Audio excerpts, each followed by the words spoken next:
Allerførst har vi det naturlige åndedræt.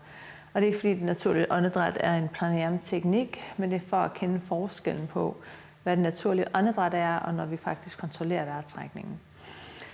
Så når man har dyrket yoga lang tid, så kontrollerer vejrtrækningen lidt for meget. Det er heller ikke hensigtsmæssigt.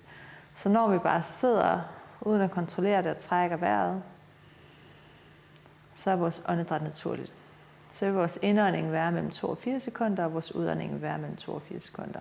Så du bare prøver at lukke øjnene, observere vejrtrækningen, mærk hvor du trækker vejret, om det er maven eller brystkassen. Mærk længden på ind- og udåndingen. Og bare give lov og plads til, at det her det er den naturlige vejrtrækning. Du kontrollerer den ikke, du manipulerer den ikke, du ændrer den ikke. Den er bare, som den er.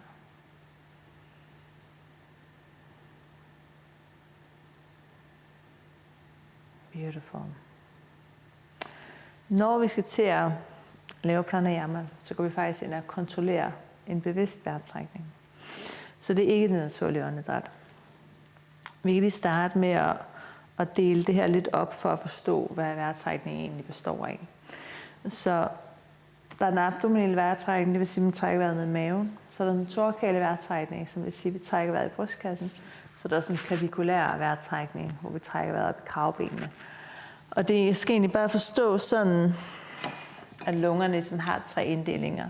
Vi har den dybe del af lungerne, som trækker vejret ned i maven. Vi har den midterste del af lungerne, som trækker vejret i brystkassen. Og så har vi den øverste del af lungerne, som trækker vejret op til kravbenene. Og det naturlige åndedræt, der ligger vi at trække vejret her.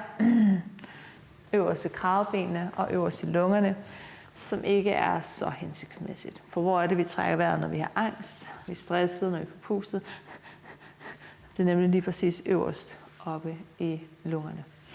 Så for at få utilized, altså næret den sidste del her af lungerne, så skal vi lave en dybere udånding. Indånding vil altid ske automatisk. Så når vi forser en dyb udånding, så vil vi tømme luften, og så vil der ske et undertryk, og vi vil få næret af den sidste del af bunden af lungerne her. Og når jeg siger næret, så er det jo fordi, vi tømmer kuldioxiden ud for at gøre plads til ilten. Det fungerer sådan, at vores diafragmer, som ligger hernede, pumper op og ned på ind- og udåndingen.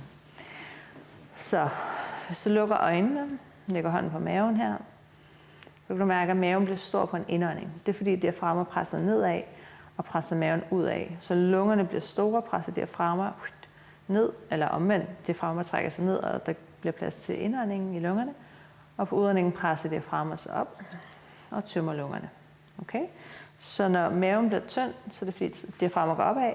Når maven bliver stor, så er det fordi diafragmer går nedad. Så det ligger som sådan et stempel, eller et passar, eller et pissar, som den her, og trykker sig op og ned. Eller du kan forestille dig en vandmand eller en faldskærm, der ligesom trykker sig op og ned. Så det er en stor muskel, der ligger her, som styrer hele åndedrætssystemet. Og det er udåndingen, vi er mest interesseret i, fordi udåndingen presser mod hjertet og presser mod lungerne, og er med til at stimulere det parasympatiske nervesystem. I hvert fald i yoga, fordi yoga er jo ment til at skabe balance og ro i sind og sjæl og krop. Så derfor så skal vi have mere af det parasympatiske nervesystem. Og det er fordi nervus vagus løber her, 10. kranienerve løber ned forbi og igennem diafragma forbi hjertet. Så derfor kan vi påvirke den instinktivt, hvor signalet vil blive sendt op til hjertet, til lungerne og op til hjernen om at skabe ro øjeblikkeligt, når vi påvirker. Og derfor kan vi påvirke vores nervesystem direkte via åndedrættet.